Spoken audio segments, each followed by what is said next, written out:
Welcome to What Lies Ahead. I'm your host, Chris Raffini, lead singer of the Long Island band Overthrow. On my podcast, I explore everything related to the hardcore scene through the eyes of artists, promoters, and record labels. As always, please like and subscribe on all social media platforms. My guest today is Chiqui Rodriguez, lead vocalist of the New York hardcore band DMIZE, formed in the early 90s. He brought a raw, rhythmic vocal style that helped define their sound. Though Demise only released a few releases, their impact on New York hardcore was major, setting the stage for what came next in the hardcore scene. They've been very active with a new release over the last year. We'll talk about their music, the future, how Demise came up, and what shaped their sound. Chiqui, what's up, man? Thanks for coming on. What's going on? Thanks for having me, man. No, psych. Absolutely. No, absolutely. Psyched to have you on because what's cool about you guys is, you guys are cornerstones in the scene. And like I said in the intro, definitely led to a lot of bands to where it was in the mid 90s in terms of the style and sound, for sure. And what's cool is you guys are back. You've been super active. You got some new stuff out that kills. So it's going to be an awesome conversation. And, we're dropping this in mid-September. We're playing tomorrow at Gramercy Theater together, which I'm looking forward to. Nice. So psyched to have you on for sure. Absolutely. It's going to be great fun. It's going to be a great night. It's going to be Thank fun. you again for having me. Oh, of course, buddy. So I guess I always like to start is let's start from the beginning, I guess, with you, with your interest in music, what led to hardcore. And then we'll approach our way to the demise from there. But let's talk a little bit about that. Absolutely. I mean, my first foray into music was, just families, just, whatever house party was going on. It was always some sort of merengue or salsa or some, pop 40s fucking hits back in the 80s. I'm the youngest of all my cousins. So, they've influenced me a lot throughout the years. And my brother as well is 3 years older than me as well. But a lot of it's fucking also watching cartoons. It's like that gave me the affinity for like big band fucking music and a lot of swing music, a lot of classical music. And that's just like Looney Tunes and all that shit. So from there, it was natural that music was going to be part of my life. Right. Mm-hmm. And, I guess, the teen years, that's where we started, moving over to like heavier music.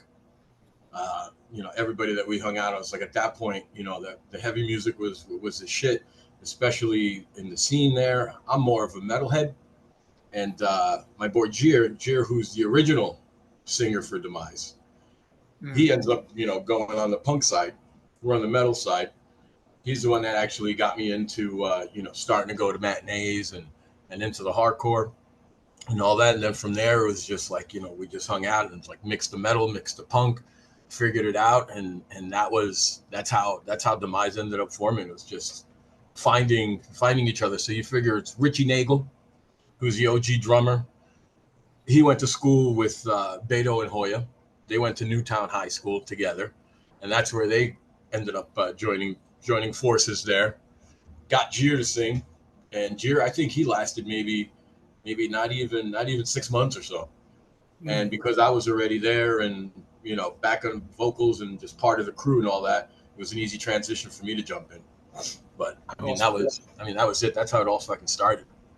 So what made you want to be a vocalist? Was it just like, I'll do it, or was it something that because you obviously said you're super into music, styles of music, which is great. I think that's super important. But then you led towards more of the heavy side.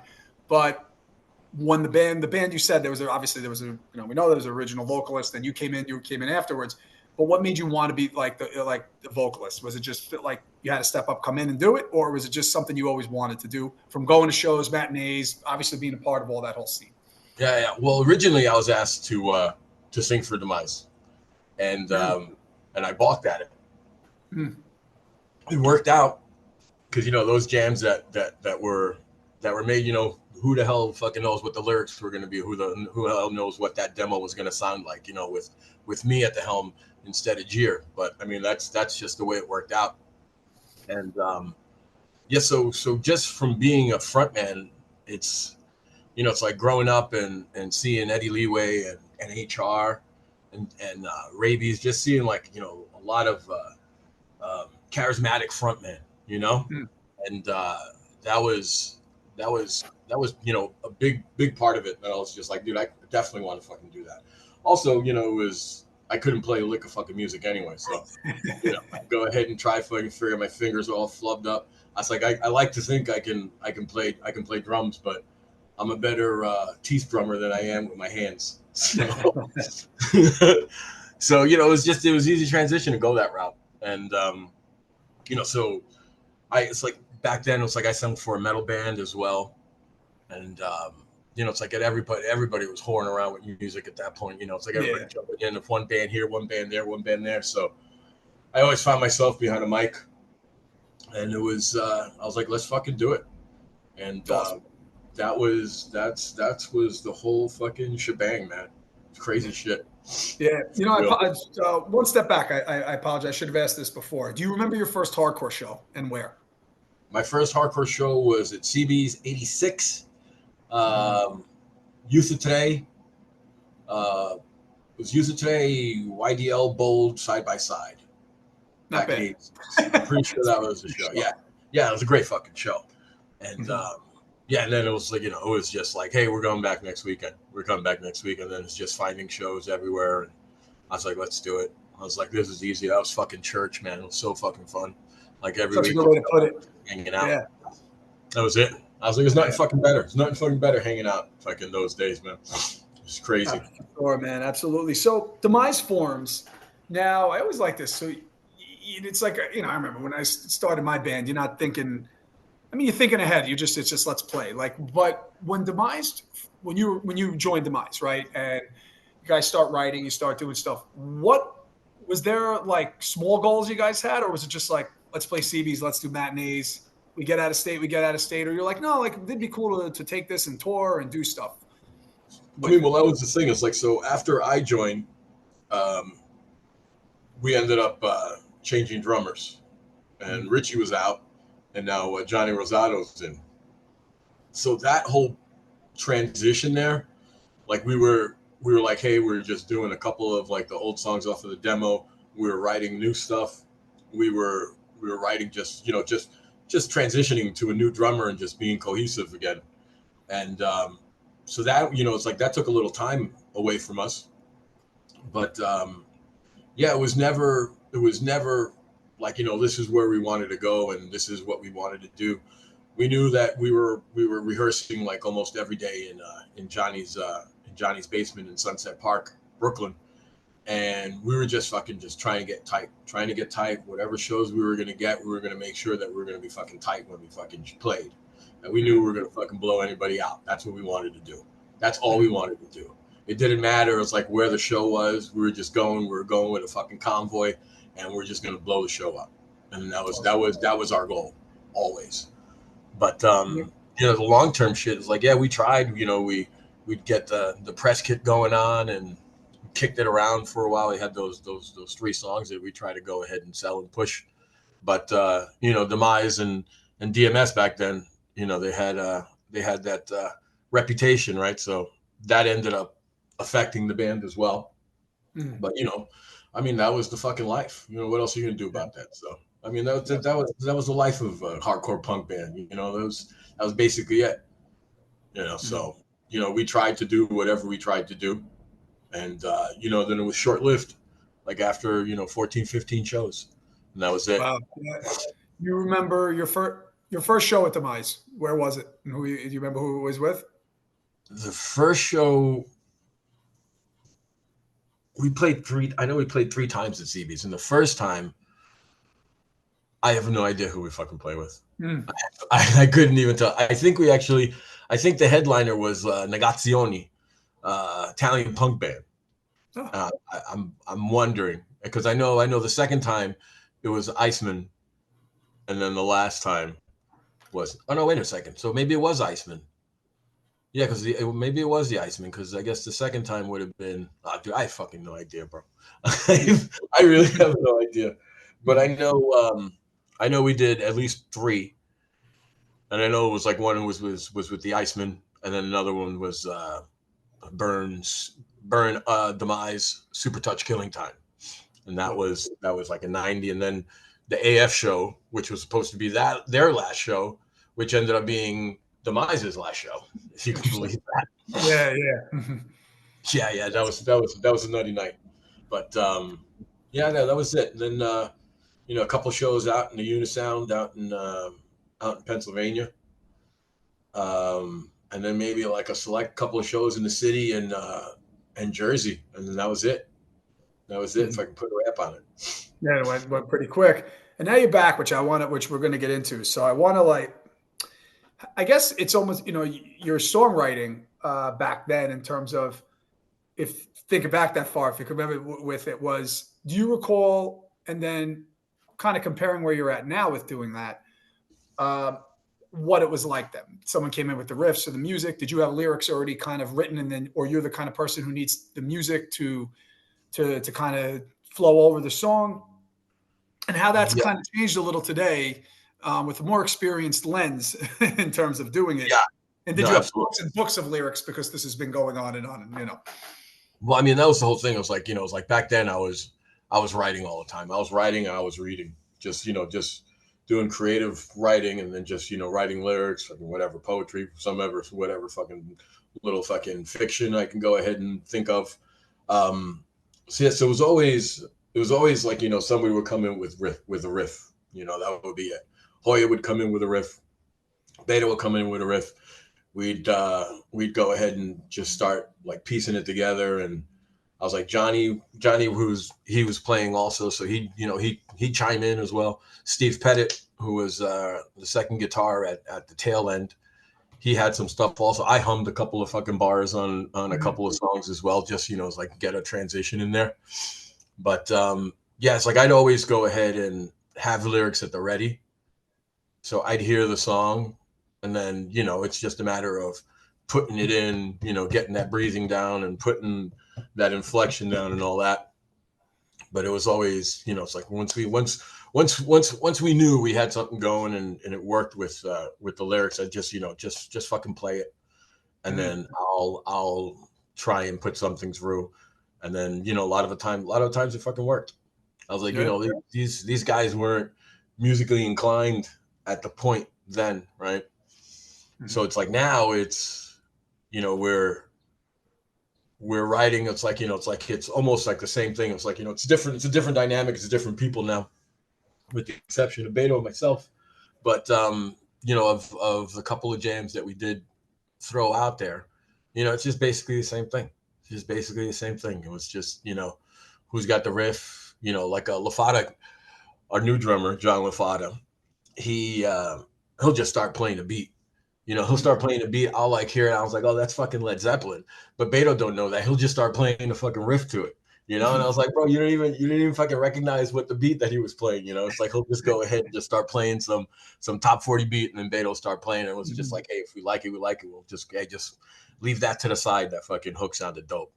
So I mean, that's basically what we're doing now. Cool. That's how it goes now. Yeah. Yeah, and it's cool because I'm going to shift back and forth with it and definitely get into where you're going, now with it. And it's interesting too. You guys have played so much. You've played more within the last 2 years, almost than you did when you first started. I mean, it's right. Like in terms of the places we're almost at the equal amount of shows that we played. I think actually the tomorrow's show, I think that's going to be 14 or 15. Yeah. Wow. Yeah, you I'd got have more to do the coming, math. right? So Yeah, yes. I'd have to do the math, but it's something there. And then we're slated to do a couple of things that just hasn't been announced yet. Mhm. So we're still got some stuff going on in October, and then and something in December as well. And then we might be going talking to some people, go West Coast for That's great. go West Coast. I think around somewhere around the Super Bowl. So Okay. So yeah. nice 6-7 month kind of like layout of plans in terms of what you have going.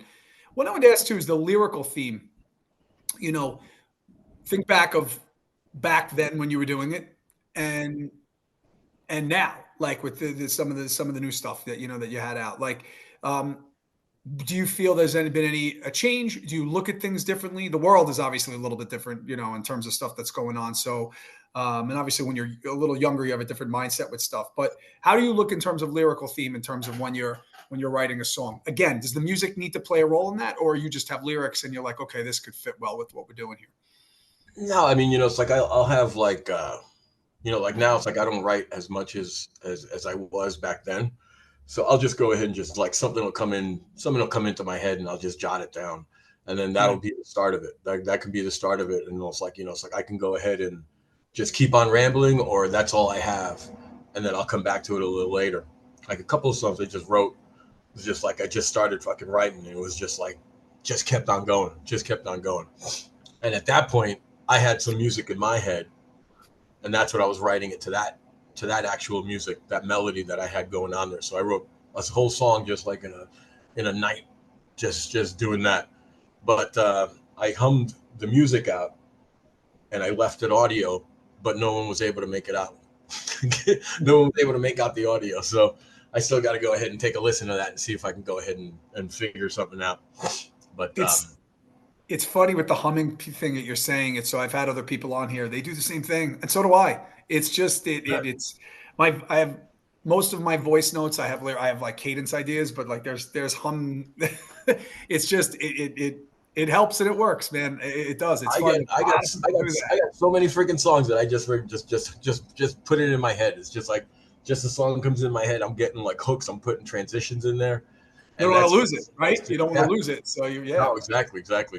But yeah. So I mean, it's like, you know, that's the way we were going about doing it now. But you know, lyrical theme, like back then, I was reading so much like horror and macabre and all that. I was Mm. reading Clive Barker. I was reading a lot of Stephen King back then, and you know, that to a lot of little darker stuff also. But then also, you know, you still go ahead and, you know, because at that time you still have that hardcore mentality in there, right? So, you know, you're talking about growing up and you're talking about fucking having to deal with fucking getting your face fucking kicked in, you know, trying to be successful, and then you're getting fucking shoved down by like, you know, some teacher or some fucking counselor or whatever, right? It's all the Mm. shit that we dealt with just like growing up. And now it's dealing with that same thing. It's just growing old, right? But it's still the same fucking bullshit. It's still the same fucking bullshit. There's the song "No Way Out." There's a point in the song, trying to see the line, but the line is this called "Growing Up"? I don't think I want to know. Right, Mm. that's the line, and I've actually started using, "Is this called growing old? I don't think I want to know." It's the same. It's just the same fucking shit. It's just a couple of decades later. Right. Yeah. Yeah, you're totally right. And it's Yeah. cool, like, and I agree with what you're saying. Like, even with, let's talk about your stuff here, but in general, it's like you can completely connect to the stuff that you did back then and then what you're doing now. And it's just a matter of where you're at with it. Yeah, I mean, I So was like, we had a Calm Before the Storm is about the fur trade. I was like, I don't know what I was doing back then. It's like talking about the fur trade. I was like, yeah, I fucking love animals, but I think I was just trying to get laid. that's what that's what I think that was. I was like, but that those lyrics, the lyrics on that song, it's that's I mean that was like probably one of the best things I've ever written. cool. Yeah, and you said it's awesome. You look back, you still feel that way about it, and it's like how meaningful that is Oh, for real, and for powerful. real. That's awesome. So your set list now, you have a lot of stuff coming up with shows. You've played a lot of shows. I'm going to keep talk. I like, I'm always intrigued how bands structure their set lists. Like, you had a few releases back in the day, but you had a lot of songs and you have some new stuff now. So how do you go about structuring your set list? And let's talk for the last couple of years here and even moving forward. Like, for example, you're playing, it's going to happen already, but you have New York City, you have Connecticut coming up. Then we have Manhattan coming up, together, which will with Madball at Gramercy Theater. So with these shows, is it an idea of what you're going to do in terms of your set list and structuring it, or you guys adjust based on where you go sometimes? Well, you know, it's like I'm always thinking of set lists and themes and what I'm going to talk about, you know, in between fucking songs, and that counts to what, you know, what songs are and or what songs are structured. You know, it's like you want to go ahead and have that clean segue of music, and then of breaks, and you know, melding one song into another, and yeah, that's always fluid, man. It's always fluid. It's like I'm already thinking about, you know, tomorrow's set. I was like, tomorrow's set's gonna be fucking dope. I know that much because I already know how we're gonna go ahead and set it up, right?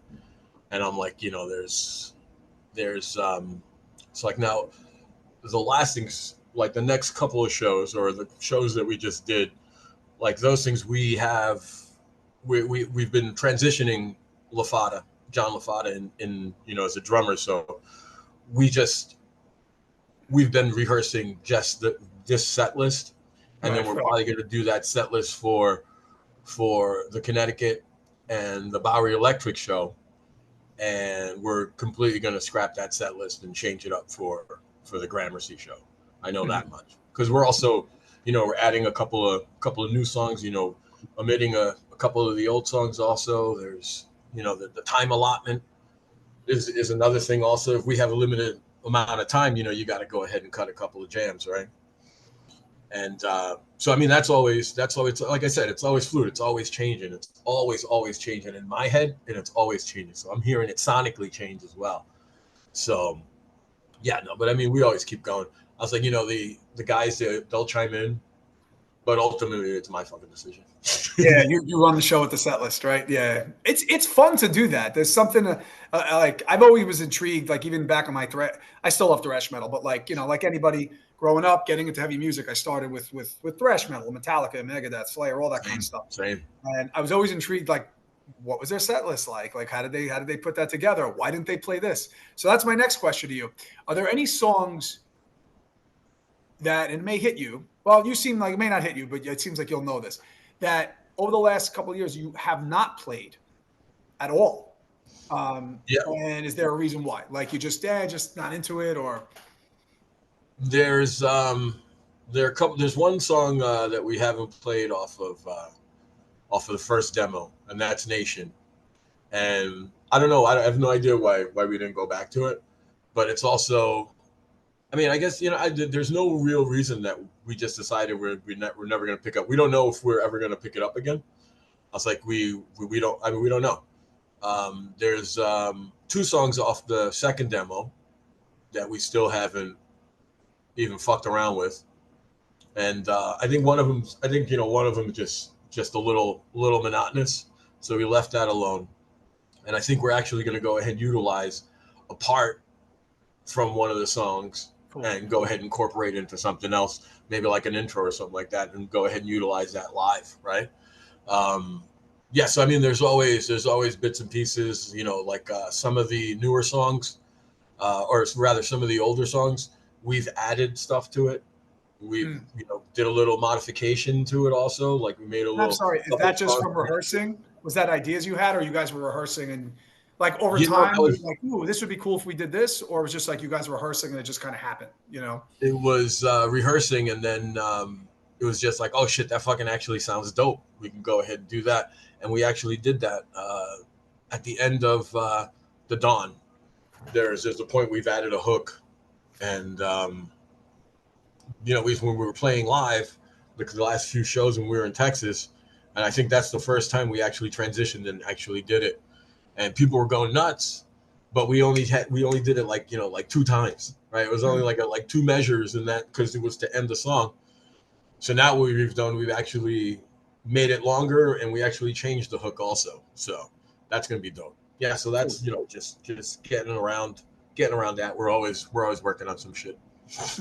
Now, all these songs, it's like they're your babies almost. Like you love all of them, right? So there's not one that you like more than another, but there's some songs you do like more than the other. Absolutely, there's absolutely some that I like more than the others, and there's absolutely which some ones that I you don't like want to play anymore.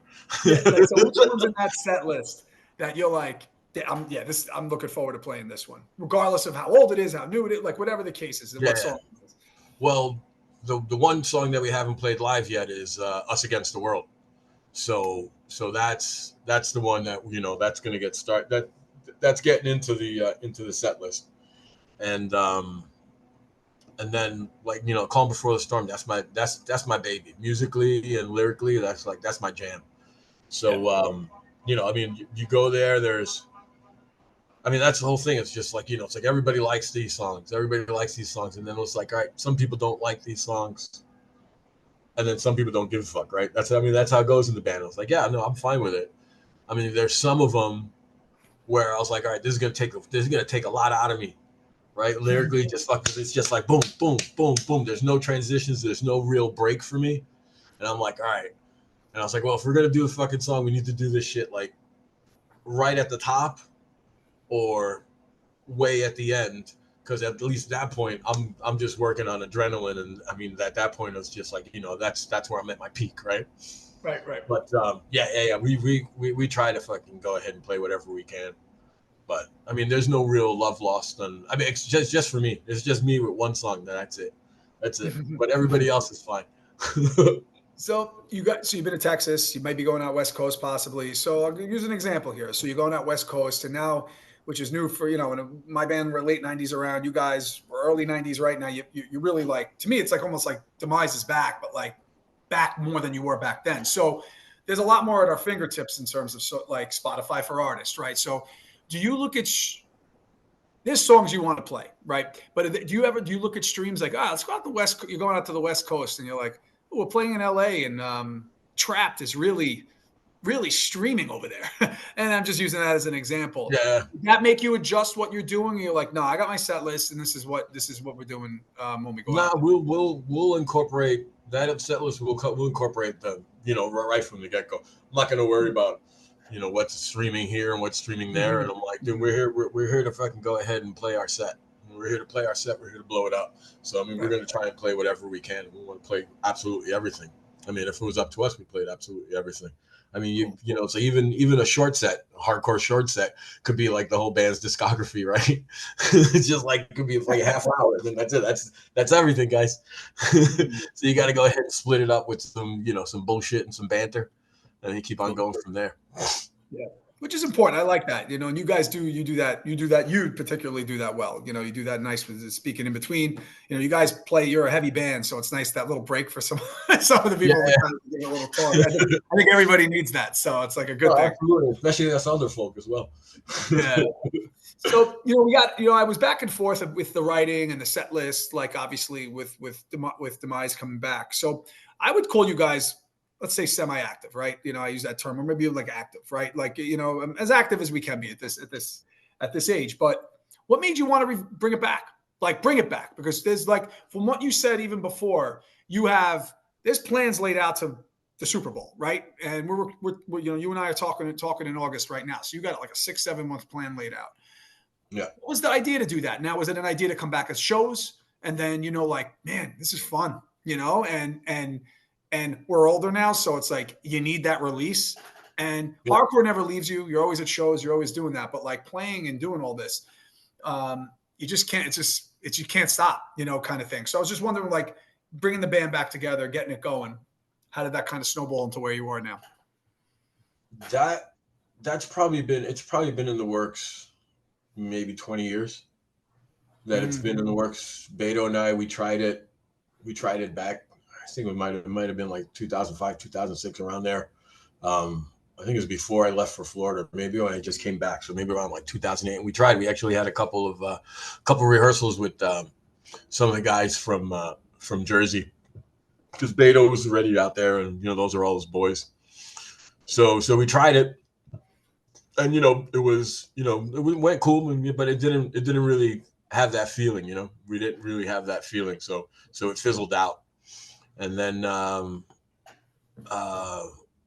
was Combust asked me to do a little DMIZE medley at the Black and Blue 23, and Johnny Rosado, Johnny Cray, he reached out, and he's like, dude, there's no reason not to go ahead and do it. He's got a rehearsal room in Long Island City. Beto and I came out one day. We were just fucking hanging out, drinking a few beers. We started playing, and it was like it never left us. So it was the three of us at the time. We ended up releasing the Calm Before the Storm EP, and it was just the three of us. Beto tracked, guitars and bass, and then we just went with that. And then we started, it's like, hey, if we're gonna do this, we're gonna go ahead and get the releases. Let's start getting the band together. And then Gio, who's in every hardcore band at some point or another in his past, he ends up joining, because he was actually in the room with Johnny and a bunch of other musician guys. Like our room, I think it's the room that we have now. It's like probably like 15 different people and like maybe like 4 or 5 different bands that just they go in there and then share the rooms all week.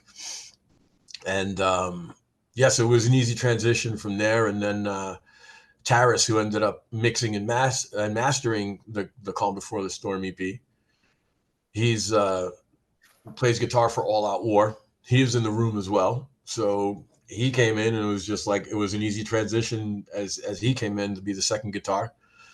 And so now it's just like we got a great little rapport going on. It was a nice easy transition from Johnny Cray to Johnny LaFata, and it's easier because they're both named John too, so that works out. You don't have to worry about fucking name up or anything like that. And so now we're fucking till the wheels fall off, man.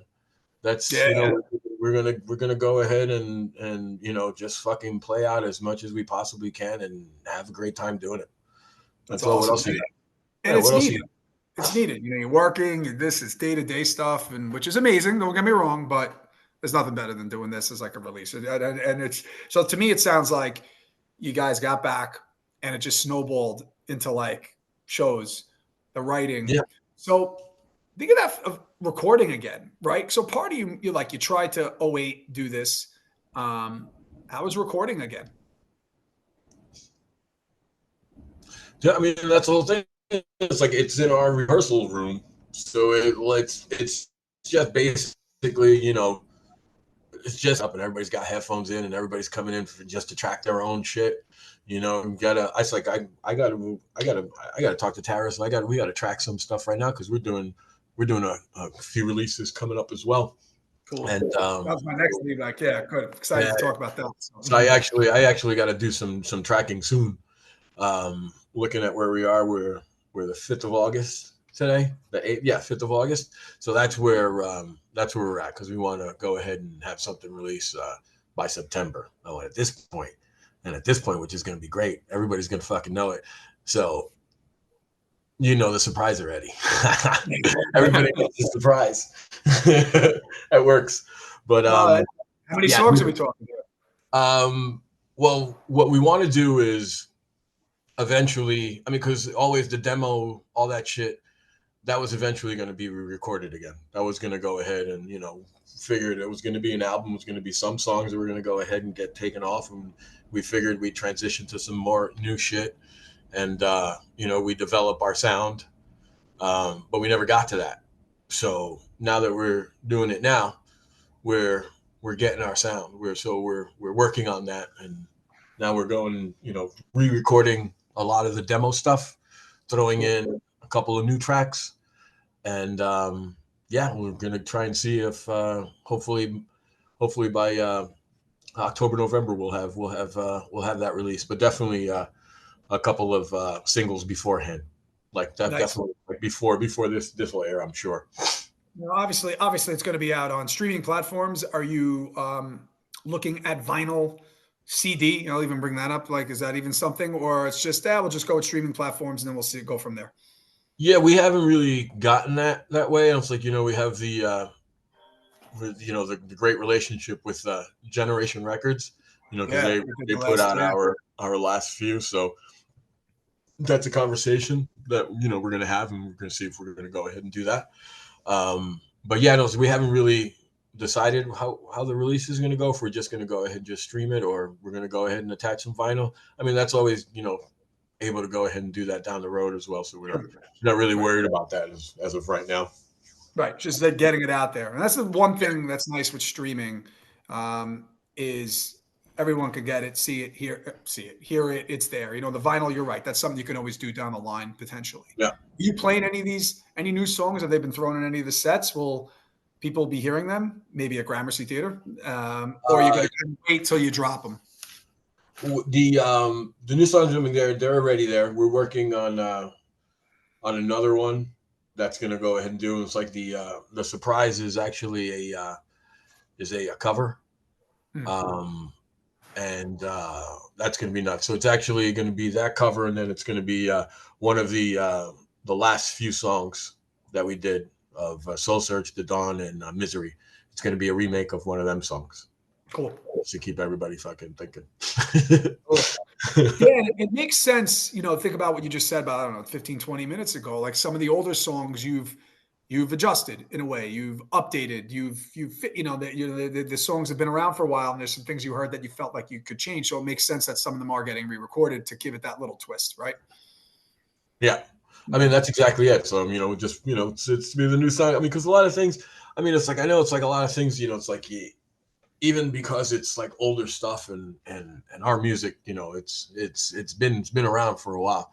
But I still feel not a lot of people have, really gotten, into it, right? Or really know it, right? So releasing those three songs, because, with Soul Search being on the East Coast Assault, and then that label, putting out the DMIZE stuff, and that was the start of it. And I was like, all right, we can go ahead and record it. It's like, it doesn't matter what we release, how we release it. It's like we can just go ahead and just make it easier for everybody else to go ahead and familiarize themselves with DMIZE again. So what better way to go ahead and just re-record a couple of those fucking tracks and get Makes it going. sense.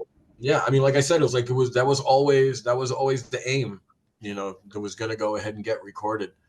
I was like, I remember when we did the second demo with me singing, and we're at Don Fury's, and they're like, well, do you want to go over the original?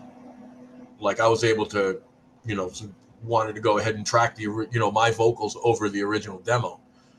And I was like, fuck no, bro, leave that shit alone, because that's fucking classic fucking demo. It's like, it's like Yeah, if it's we did timeless that, kind of, right? that Yeah. might have, yeah, that could have been scrubbed from history. It's like, I didn't want that shit. Definitely didn't want that shit to Mhm. happen. So we left it alone, and we just added the three songs that I jumped in on, and then just released that as another demo. So it's Nice. still Jeer's voice and then my voice for the last three. Nice. You have a nice, busy, active 6, 7 months. And what's cool is like this is coming out, I don't know, late fall, early winter. You got the shows building up. Always a new release helps provide like buzz with stuff. It just does. So Oh, it's big just, time. yeah. And it's going to be great. Now, do you see, I'm going to even jump further ahead and I'm going to put a timestamp on it, like a year from now. Do you see, and do you have material that maybe down the line, a brand new full length from you guys? Say that again. You could, a full length. Oh, full length. Yeah, well, that's what we're trying to do with this one. It's like right now, it's like if we do everything, I think we have about maybe like 13, 14 songs. Wow. Okay. Right. So that is the intent and the goal. Cool. So that's the yeah, but we're starting. It's like now it's like everything that we have, the bass tracks on these two songs, and it's ready for me. So it's mixed and mastered, and it's ready, or just digitally tracked, and it's ready for my work. And then Tara's will go ahead and do his mixing and mastering over there. We're still clipping little spots, you know, instead of like doing it again, and we're because we have a bunch of different bass tracks. So he's just clipping parts of one song and then putting it back on the other song at the part where something was a little smudged or something like that. And yeah, so I mean the process is really cool, and we're getting it rolling. So hopefully we get that taken care of. Summer doesn't get in the way anymore, because it's like at this point everything gets thrown into the fire, and then it's just like, all right, who's around, who's doing that, Sure.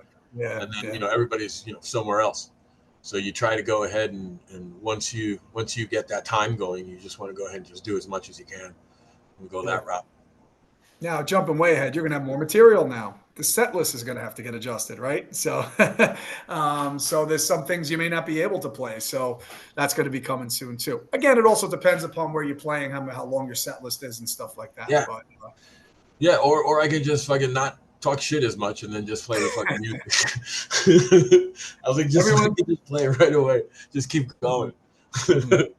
Nah, that's cool. That's exciting. So, do you ever think something where do you ever see something with demise? Look, because it's we're older now, so like you do the weekends, you go out for like 5 days. Do you ever see somewhere maybe you would go 2, 3 weeks on the road if it would work out? It's hard to get everybody on the same page with that on the schedule, but is that ever something you could see potentially happening? Yeah, well, for that long, I mean, it'd have to. I mean, there'd have to be something crazy must have fucking happened if that's gonna happen. I mean, because it's like everybody works and everybody's their 9 to 5, and that's always that'd be great. It's like, but it's like right now we're just limiting it to like, weekend runs here and there because of that. Because, it's like some guys, there's it's like some guys, it's like, it's just a matter of when they're working. That's when they get paid, right? It's not a matter you can just take the day off, and you take a day off, you ain't getting paid, right? Some people have that luxury when you take the day off, you're still getting paid. So that's always in our mind. So if that's going to be the case, we're going to make sure that everybody's covered, that it's actually worthwhile. But you figure two to three week deal, that's a lot of shows that's going to go ahead and make up for some lost work time. Right. And I think it's too, they've even been speaking with other bands here, spacing it out like you do and doing the weekend runs, just it makes it more of an event too for people who want to come see you, and how you break it up. And it's easier for the travel as well, like for you guys, obviously for you guys to do that. Yeah, I mean, that's the whole thing, is we'll just go ahead and just, everybody takes Friday and everybody takes Monday off, right? They take those 2 days off, and then that's basically it. It's like, that's what we did, it was like Baltimore, it was Philly, Baltimore. Yeah, I mean, that's how we did it. Mm-hmm. So do you have like an idea in mind? It's like, okay, it's like we have a Philly, Baltimore, like if we're going to do Philly, like we're in Philly, let's go maybe a little more south down to Baltimore. Do you look at that way, or it just kind of, sometimes they work themselves out that way in terms of how you book the shows? Yeah, so like I try to go ahead and do it. And it's just like, all right, we can make our way down, and then we start making our way back, right? So the end of October, it's like what we're looking, so it'll be Brooklyn, and we'll start at home, and then we'll go to, I think we're going to do Baltimore, and then come back and hit Philly on the way back. Cool. Right? I was like, it's like we wanted to go a little further. So we'll see. I mean, there's still time. There's still time to go ahead as we're talking now. I mean, there's always time we can go. Maybe keep on going down to Richmond, right, or even North Carolina. Or maybe we'll just do that another time. But I mean, as of right now, I mean, that's the way to do it. It's just you go there wherever you're going, and then you just go ahead and start making your way back home. I figure that'd be the easiest way to do it. Yeah, it's just that's how we've done it so far. So we just go ahead and just keep on going that route. Well, especially after this, when you release there'll be more. You'll be doing a lot more of that stuff, which is cool. So one last question here, and then we'll end off. And I have a bunch of questions I'll ask you, obviously, but one last one in terms of this context of what we're talking about. Not related to anything music or anything, or it could, based on your answer. Going back in time. You and I, before we got on here, we were talking about our kids and stuff like that, which we probably have given them, advice and all that kind of stuff. You can go back in time to your, what advice would you give yourself as a teenager? Jeez, I was actually thinking about that. It was like, it's like whatever fucking memes are out there, and it was like, what 3 words would you say to your 18-year-old self? And I'm like, the only thing, I mean, in regards to the band, I should have fucking wanted to keep it going a little bit more. I mean, that was the whole thing. It was like that AF show we had 2 people simultaneously quit, right? And I was like, what the fuck just happened? We just played one of our fucking best fucking shows ever, and now it's not happening anymore. And I was like, yeah, I should have fought for it a little bit more, We even fought for it a little bit more, and just we could have transitioned, very easy into just keeping it how it was. I mean, we tried it with like Beto and I don't remember who it was. I know it was Harry on drums, and I think it was Frank Samara, both from 25 to Life, on bass. And we had like one little jam session, but it was like Beto just writing a new song, right? So that's what it was. And bringing that back, it was like, because you were asking about the songwriting. Yeah, that was it. It was like we just started writing a new song, and it was fucking sounded dope also, but we only did it once. And that's what happened when we transitioned into Johnny. We just started writing new shit instead of like, getting Johnny assimilated with the old stuff. So we just started writing newer stuff, and then we just went that route. So then we hardly ever played anything from the demo on like our last run, like the last run, before we broke up the first time. We did not. I don't think we played. Maybe one. I think it was No Way Out that I'm actually thinking that might have been the only song that we played off of the original demo. when we were playing, because we had just written so many newer stuff, and we had enough to go ahead and have that set, half-hour set, opening up at CB's or whatever, those. And so we never even bothered going back to the demo.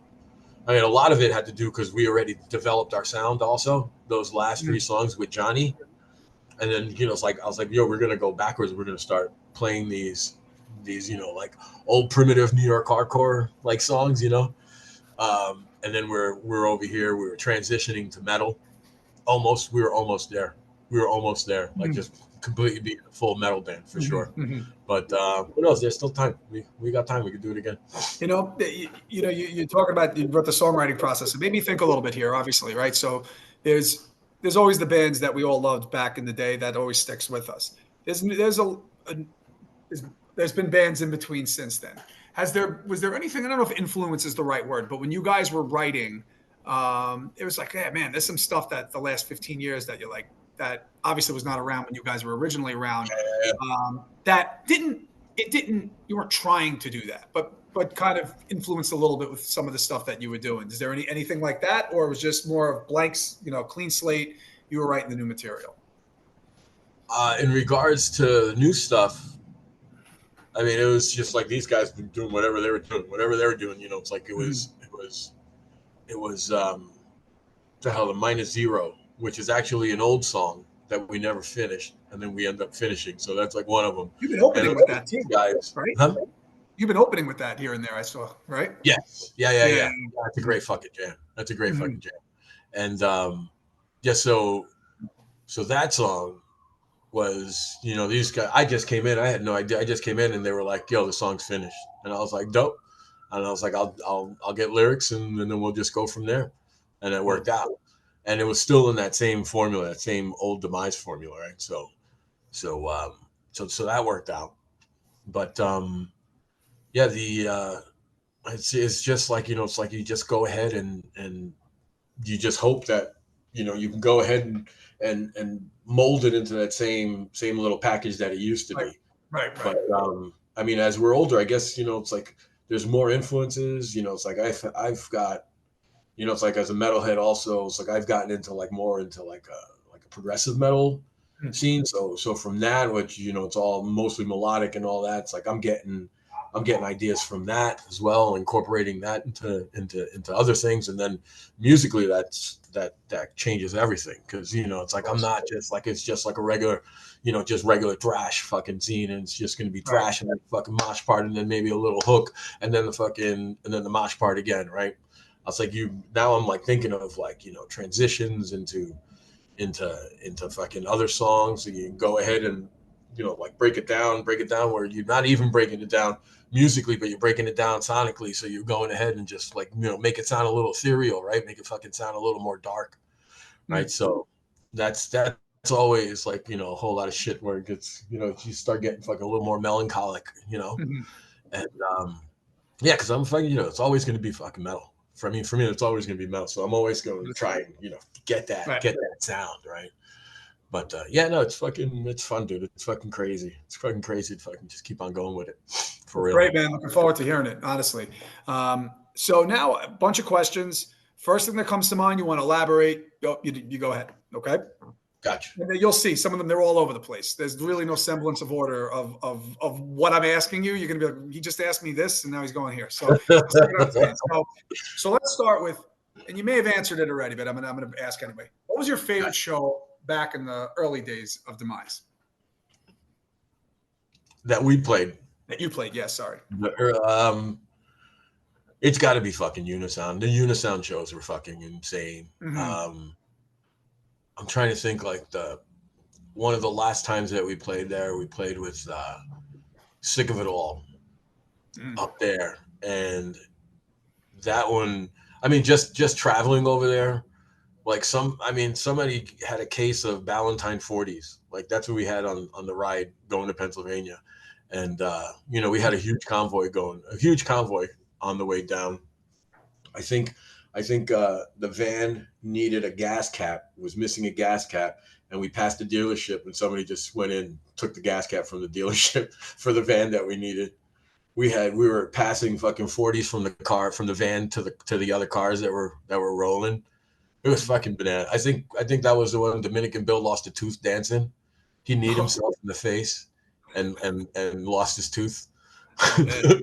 Oh man. Yeah, no, those shows were nuts. I mean, it's like it's like it was maybe like a 3-inch stage, and it was just a huge open space. But in the back of the event spot, they had a half pipe. So while the show's going on, you just freaking seeing kids fucking just skating back and forth all the time. And it's like, so that environment was absolutely fucking bananas. And then they had a fucking pagoda fucking pagoda at the top of the fucking mountain also. So it was always fun going and checking that out, man. Yeah, but Reading was always a fucking blast. That was always fucking fun down there. Cool. So the second part of this first question is now. Like now it's like you appreciate it's like almost every show. It's amazing playing it and doing it again. But you got a lot coming up. You've played a lot in the past. What is a show now? It's like ooh, that was a good one. That within the second era of DMIZE. The second era. I mean, there's fucking Baltimore was fucking unbelievable. Baltimore is a shit. I mean, Philly was fucking great. I mean, Texas was fucking shit. But I it's like if I'm picking one, San Antonio was fucking absolutely wild. San Antonio was great. It's like that place was great. The Paper Tiger, fucking any fucking time, fucking we're going out there. We're going out there for sure. That joint. I mean, it's just like the people out there and that whole little joint. Everybody that runs it, they treat us so great. Fucking the Rift Valley fucking vegan tacos, which was like, I mean, that was it. It was like Texas was just like we're eating tacos fucking every day, fucking. Right. All night, all day, all night, all day. But like the best tacos that I had were Rift Valley's vegan tacos, if you can believe that shit. I'm not vegan. I'm not vegan, and those were the best fucking tacos I had, which was bananas. So yeah, Texas. Played with a lot of Texas. Cool. Texas, so you've played with a lot of bands. What's a wow band that you're like, wow, we shared the stage with this band? Fucking Queensway. Love them fucking guys. Those guys are so fucking hard, man. Yeah, they're fucking so hard. Then they're fucking great guys also. We got to play with them in Baltimore, and then we also got to play with them at that San Antonio show. Cool. Yeah, so it's like we're trying to go ahead and get some shit going on with them as well. And that'd be great. And it was like Patrick's new fucking shit, Cyclops. That's another fucking, that shit fucking sounds amazing. That's some good shit. I love Patrick's fucking voice. That's what it is. But yeah, that was a great band that we play with over there. And then it's like the last few shows with E-Town. That's always fun, watching them fucking just completely go off. And finally just seeing fucking J-Way and seeing Bayway with their rise as fast as it's coming. It's like it's amazing seeing that go down from almost it's like almost from its infancy, Yeah. So big time fucking proud of that fucking kid for sure. They've been around for like 3.5 years. It's amazing what they've done. It really is. No, I fucking love it. I love it. I was like, so because we did we recorded the last the Zero EP. We recorded that one at Bayway Studios. Oh, at a studio. Cool. Yeah. So we were able to go ahead and spend some time there. We fucking had a blast fucking recording those 2 songs as well. But no, I mean, that's the shit. I was like, those are the standouts, like for lack of, remembering everybody else. I mean, it's like, all these festivals also. I mean, it was like, checking out so many fucking bands. It was fucking amazing. It's always fucking cool. We love that shit. It's like, that's why I was like, it's fucking dope. Just fucking getting back in it and, seeing all these fucking shows going on. It's fucking great. That's awesome, man. You kind of answered this, but you could have too. And you got some new stuff coming. Song that you're most proud of that you wrote. Like I said, Calm Before the Storm. Like all the, some of the songs from the demo, the like No Way Out, lyrically, I fucking thought Jeer. I thought that was one of like the best written songs. And, those, of course, Soul Search is, the fucking classic that it is. And that song was a great thing. That was just like a book that I found. And it was the first, it's like, I hear the words of those I love and hate those I never know. And that's all that was in the book that Johnny, this was like a little book that Johnny had laying around. And it was just handwritten, those two lines. And from there, I ended up writing Soul Search. Okay. and just going from there. Yeah, I was like, I'm gonna use this, Johnny. We're gonna make this into a song, and it's fucking hysterical. That ended up being, our signature fucking track, I suppose, right? Cool. Yeah. So now here comes the random, like I told you. So, show being tomorrow, most likely, the Mad Bull show coming up. Set It Off or Demonstrating My Style? Which album? Two classics. It's Set It Off. It's Set It Off, right? It's definitely Set It Off. It's fucking two classics. Absolutely. I mean, that's the whole shit. It was like the great thing is like, that's Hoya's writing also, right? So it's like I like to think, and it was like, that would have been probably like closer to the sound, but it would have been a whole lot more metal. I mean, because that's what we were. That's all we were listening to when we were around. It's like Hoya Beto and I. It's like it was just metal. It was all metal, and that you hear that in the songs and how the transition. But yeah, no, that's the fucking classic album. Classic New York hardcore record. Yeah, I'm definitely with Set It Off. Yeah. So with this one, you could put CBs in here, but I'm going to pull it out. So I'm going to go here. Wetlands or Coney Island High? I never stepped foot in the Coney Island High. Really? Oh, wow. Never stepped foot in that joint. Yeah. I've never been. So I'm going to pick Wetlands. Wetlands just because Ska Friday nights. Okay. Two great. But Wetlands, I loved Wetlands. You walk in, you have the Scooby-Doo van, and then there's the stage off in a weird location, but some great shows at that place. Place was great to play too. I believe I never played there. Never played. It's like we broke up by the time. Yeah, so you didn't get that. Yeah, those shows were going on. Because I was booking. I was also booking matinees, like at the tail end at CB's, right? So we were okay. So that was the once that stopped again. That's when it ended up going into Wetlands, right? Yeah. And at that point, I just met my future wife at that point, and then I backed out. And fucking life got in the way. Yeah, that was it. Life happens, right? Yep. I think you answered this, but I'm going to ask anyway. Your favorite scene other than New York? Them fucking kids down in Baltimore know what the fuck is going on, man. I thought you were going to say Texas. I thought just after the top. Yeah, you know what? It was. That has nothing to do with the hardcore scene, but yeah. No. Yeah, no. It was Baltimore. I was like, that's it. That whole crew down there. It's like, I met a lot of guys, when we played down at Disturbing the Peace. Made some cool friends down there, but it was just like everybody was in there, like all the Jive Bomb and Angel Dust guys and all those. They're fucking so welcoming. They fucking took care of us. We had fucking laughing fucking all fucking night. We had a great time down there. For sure. Top 3 most influential albums. Top 3 most influential albums. This for me solo. It doesn't have to just be hardcore. It could be. Oh God, no, dude! I'm already. It's the fucking mind's already fucking spinning. I'm like. You can go 4. There's more than 3 always, but I figured I'd put 3 in just to throw a monkey wrench into this. Yeah, no, I know, I hear you. Bad Brains, Eye Against Eye for sure. I'd actually fucking throw in like the West Side Story soundtrack. Like the old West Side.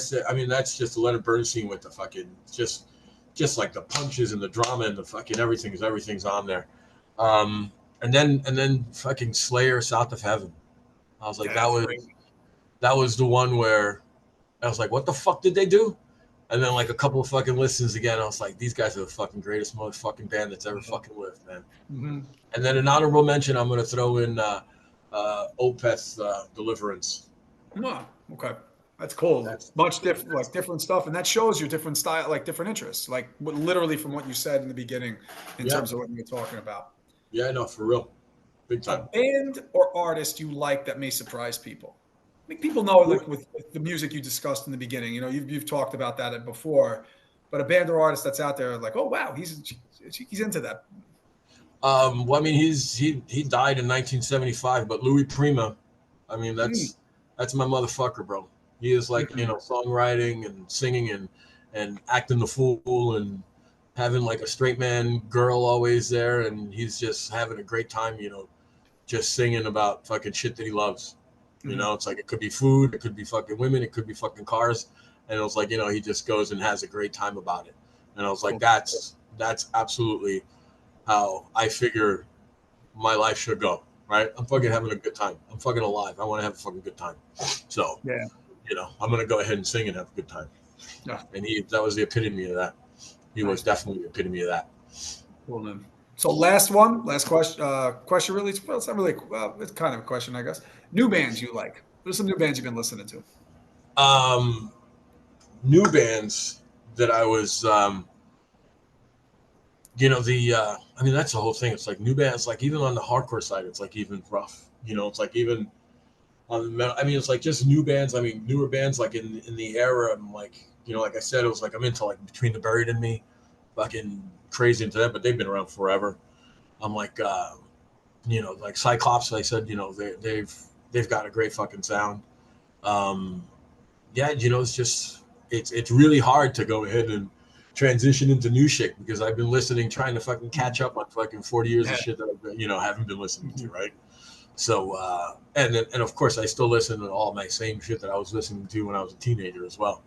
I'm still fucking listening to Yeah. Slayer and fucking all Metallica and all the fucking Flotsam and Jetsam and fucking Crumbsuckers and shit like that. Yeah, so I mean, you just keep on going. That's it. Yeah. Cheeky, thanks, man. This is a great conversation. Anything you want to end with before I sign us off? No, just I'm gonna say, it's like we just last night or the 4th of August, we just advanced to our softball championship. That's gonna happen on Oh. Thursday. So at this point, it's either gonna be the Wobblies or fucking champions or not. So that's it. Shout out Red Hook Wobblies. Awesome. All right, Cheeky, thank you so much. Just hang tight. I'll sign us off, and then we'll finish up when I'm done. Absolutely, man. No, thanks for having me. Of course, brother. Thank you for listening to the What Lies Ahead podcast, which is available on all streaming platforms. Go save the What Lies Ahead podcast playlist on Spotify that features all bands that were on the show. For more information on future episodes, you can go to my Instagram account and follow at What Lies Ahead _podcast and on Facebook by searching What Lies Ahead podcast. See you on the next episode.